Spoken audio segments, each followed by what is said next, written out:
तो यहाँ पे हमको ये चीज पता चलेगी कि ऊपर की जो एलिमेंट रहती है, ऊपर के जो एलिमेंट रहते हैं, they are the most reactive element, सबसे ज्यादा रिएक्टिव वो है। और जैसे जैसे आप नीचे आओगे रिएक्टिविटी डिक्रीज, और जैसे जैसे नीचे आओगे यानी at end of the day अगर हम देखोगे एजी और एयू के पास आएंगे तो रिएक्टिविटी एकदम लिस्ट रिएक्टिव बहुत कम हो जाती है। लिस्ट रिएक्टिव यानी ऊपर का जो है potassium sodium calcium magnesium aluminium zinc वाला, उस हिसाब से जैसे जैसे नीचे आओगे तो लिस्ट रिएक्टिव। सबसे कम रिएक्टिव अगर कोई है तो वो है AG and AU, silver and gold. और सबसे ज्यादा रिएक्टिव की बात करें तो potassium and sodium, they are the most reactive element, सबसे ज्यादा रिएक्टिव है वो, है ना। तो potassium and sodium they are the most reactive, and AG and AU silver and gold जो है they are the least reactive, सबसे कम रिएक्टिव है ना। सो इस हिसाब से आप रिएक्टिविटी सीरीज को हम डिफाइन कर सकते हैं। अब ये सीरीज को अगर हमको याद रखना हो, लर्न करना हो, तो एक इक्वेशन है, मैं आपको बोल रहा हूं, आप लिख लेना, मैं आपके ग्रुप में भी डालूंगा। कल ही एक स्टूडेंट ने बैच 4 में, अयान है, उसने मुझे भेजा था, अयन ने, कि सर ऐसे इजीली हम याद रख सकते हैं। So it's a very nice thought. तो मैंने उस हिसाब से आपको मैं करा रहा हूँ, उसका पिक्चर भी मैं भेजूंगा। तो आता है पहले केदारनाथ, केदारनाथ जाते हैं ना, केदारनाथ, केदारनाथ फॉर के, केदारनाथ का माली, केदारनाथ का माली आलू जरा फेंक पकाता है, आलू जरा फीका पकाता है। केदारनाथ का माली आलू जरा फीका पकाता है, कॉट है क्या आप, है ना। तो मैं उसका एक पिक्चर भेज दूंगा, आप अच्छे से मेमोराइज कर सकते हो। एक जैसे टोस्का जैसा है, आप याद कर सकते हो ऐसे भी। और ये सीरीज हमेशा आपको याद रखनी पड़ेगी, तब जाके कुछ बात बनेगी इसमें, ठीक है। तो प्लीज रिएक्टिव सीरीज को आप याद रखना, ठीक है। इसमें हमको ये तो चीज याद ही रखनी है कि भाई potassium sodium they are the most reactive element, जैसे जैसे नीचे आते हैं फिर उसकी रिएक्टिविटी कम होती जाती है, ठीक है। चलो अब जाते हैं how do metals and non metals react. चलो नेक्स्ट टॉपिक पे जाते हैं, how do metals and non metals react, कैसे ये दोनों रिएक्ट करते हैं। ओके, तो मेटल और नॉन मेटल कैसे रिएक्ट करते हैं, ये समझने के लिए पहले हमको ये पता होना चाहिए कि कौन है मेटल और कौन है नॉन मेटल, है ना। जैसे मैं बात करूं कि हमारे पास है सोडियम, चलो सबका नंबर पता होना चाहिए।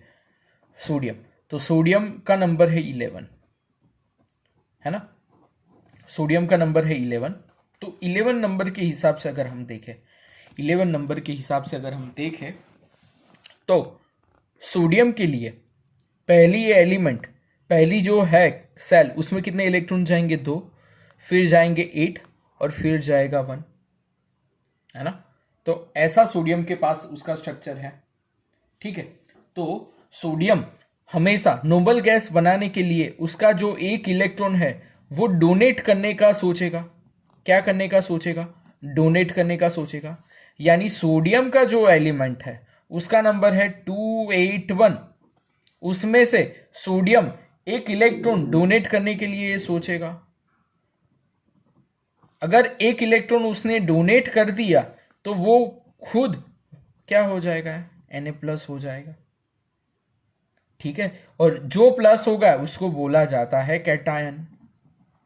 यहां पे एक चीज हमेशा याद रखना, जो इलेक्ट्रॉन डोनेट करता है वो जनरली मेटल होता है। इलेक्ट्रॉन जो डोनेट करता है उसका 99% नेचर मेटालिक नेचर होता है,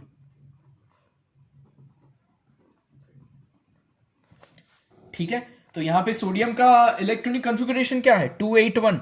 यहां से उसने इलेक्ट्रॉन दे दिया तो खुद हो गया क्या, कैटायन, Na+ होगा, तो उसको बोलते हैं सोडियम कैटायन, सोडियम कैटायन, ठीक है। अब नेक्स्ट क्या होगा, Cl की बात करते हैं तो Cl का नंबर है क्या? Cl का नंबर है 17। तो 17 के हिसाब से अगर हम देखें तो क्या होगा 287। अब ऑक्टेट में से एक को डोनेट करना था। अब Cl को ऑक्टेट होने के लिए, खत्म होने के लिए यहाँ पे 7 है, तो उसको एक इलेक्ट्रॉन क्या चाहिए? एक इलेक्ट्रॉन चाहिए, है ना। तो Cl का कॉन्फ़िगरेशन है 287। Cl का कॉन्फ़िगरेशन क्या है? 287। अब उसको ऑक्टेट खत्म करने के लिए एक इलेक्ट्रॉन क्या करना पड़ेगा? Cl को ही एक इलेक्ट्रॉन चाहिए, तो वो जैसे ही एक्सेप्ट करता है वो हो जाएगा Cl माइनस। तो जैसे ही Cl माइनस हो जाता है उसका कॉन्फ़िगरेशन हो जाएगा 288। That is nothing but the chloride ion. क्या हो जाएगा? Chloride ion 288। ठीक है। सो Cl का है 287, एक इलेक्ट्रॉन जैसे ही उसने एक्सेप्ट किया हो जाएगा Cl माइनस 288 हो जाएगा।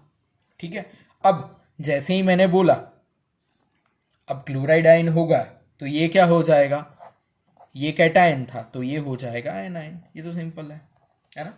अब Na के पास एक इलेक्ट्रॉन है, 288 के हिसाब से एक इलेक्ट्रॉन बाहर के सेल में है। और Cl के पास 7 इलेक्ट्रॉन है। कितने इलेक्ट्रॉन है? 7। देखो गिनो, 1 2 3 4 5 6 7। तो ये पहला वाला इलेक्ट्रॉन जो है वो यहां पे आ जाएगा, और यहां पे आने के बाद सोडियम ने उसका इलेक्ट्रॉन दे दिया, वो हो गया पॉजिटिव, और Cl ने ये एक इलेक्ट्रॉन जो आया था उसको ले लिया और बन गया NaCl पूरा कंपाउंड। इसको बोलते हैं compound. That is nothing but the sodium chloride. क्या होगा? Sodium chloride. यानी Na जो है मेटल, Cl जो है वो है नॉन मेटल। मेटल और नॉन मेटल का मिक्स होके बनेगा कंपाउंड। क्या होगा? कंपाउंड। ठीक है। तो ऐसे सोडियम क्लोराइड फॉर्म होता है। एक और एग्जांपल आपकी बुक में दिया है, वो भी देखते हैं कि ये कैसे बनता है। ठीक है। तो मेटल्स और नॉन मेटल्स में आगे जाते हैं। एक और हमारे पास एग्जांपल है। कौन सा एग्जांपल है? मैग्नीशियम क्लोराइड का।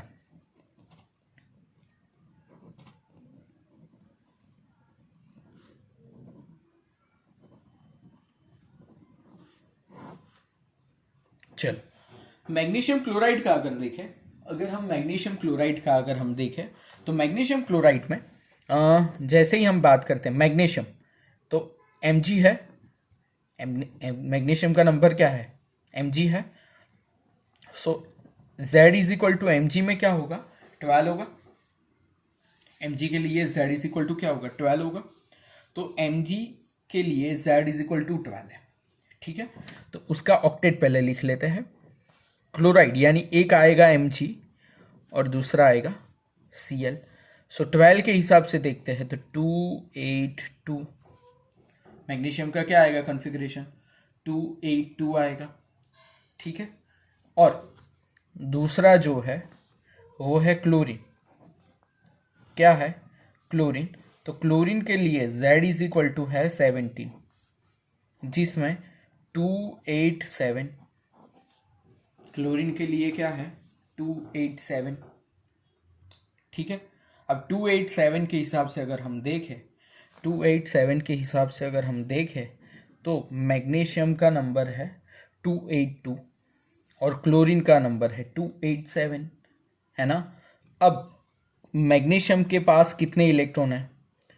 2 इलेक्ट्रॉन है। लास्ट के कॉन्फ़िगरेशन में कितने इलेक्ट्रॉन है? 2 इलेक्ट्रॉन है। और Cl के पास क्या है?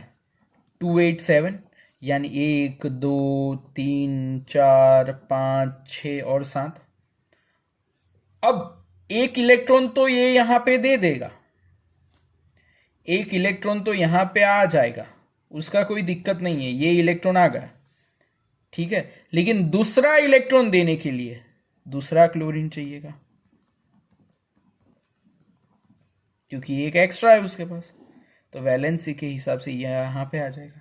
तो ये दोनों मिलके बनाएगा MgCl2। क्या बनाएगा? MgCl2। अब यहां पे दो एक्स्ट्रा इलेक्ट्रॉन जो दे रहा है वो होगा मैग्नीशियम कैटायन। क्या होगा? Magnesium cation. और यहां पे क्लोरीन इलेक्ट्रॉन एक्सेप्ट कर रहा है, यानी वो होगा क्लोराइड एनायन। समझ में आ रहा है? So the compound found in this manner by the transfer of electron, यानी मेटल यहां पे मैग्नीशियम क्या होगा? मैग्नीशियम क्या है? मेटल है। यहां पे क्लोरीन क्या है? नॉन मेटल है। जो इलेक्ट्रॉन, मैंने जैसे बोला, जो मेटालिक नेचर इलेक्ट्रॉन डोनेट करे वो मेटालिक, और जो इलेक्ट्रॉन एक्सेप्ट करे वो होगा नॉन मेटालिक। क्या होगा? नॉन मेटालिक, यानी नॉन मेटल्स।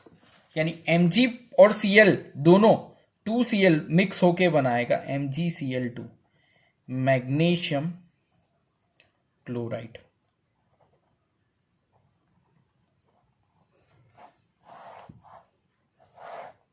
ठीक है,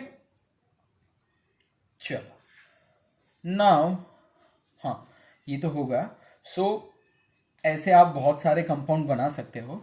सो लास्ट लाइन यहां पे ये लिख लेते हैं, the compounds formed in this manner by the transfer of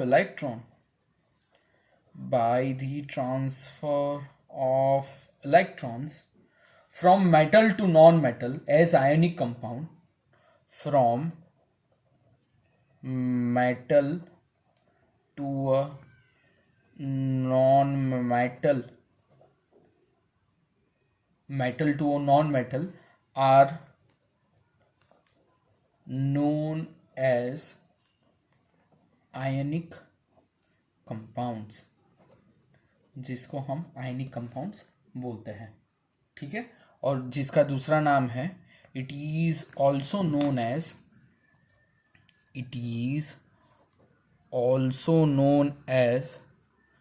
electrovalent compounds.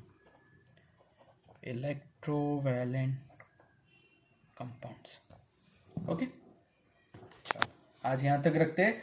कल प्रॉपर्टीज ऑफ आयोनिक कंपाउंड से थोड़ा आगे देखेंगे, और 1-2 दिन लगाएंगे हम चैप्टर का। जल्दी से ख़त्म नहीं करना, धीरे धीरे समझ के करेंगे। ठीक, चलो ओके।